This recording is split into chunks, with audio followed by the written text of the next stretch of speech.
ناظرین کرامی، ایک مرتبہ رات میں سرکار بغداد حضرت سیدنا شیخ عبد القادر جیلانی رحمت اللہ تعالی علیہ کے ہمراہ شیخ احمد رفاعی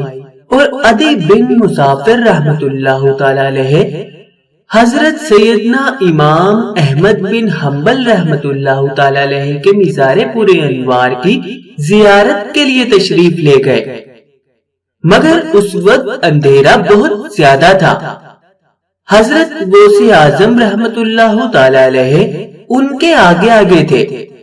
آپ رحمت اللہ تعالی علیہ جب کسی پتھر، لکڑی، دیوار یا قبر کے پاس سے گزرتے تو اپنے ہاتھ سے اشارہ فرماتے، تو اس وقت آپ رحمت اللہ تعالی علیہ کا ہاتھ مبارک چاند کی طرح روشن ہو جاتا، اور اس طرح وہ سب حضرات آپ کے مبارک ہاتھ کی روشنی کے ذریعے حضرت سیدنا امام احمد بن حنبل رحمت اللہ تعالی علیہ کے مزار مبارک تک پہنچ گئے۔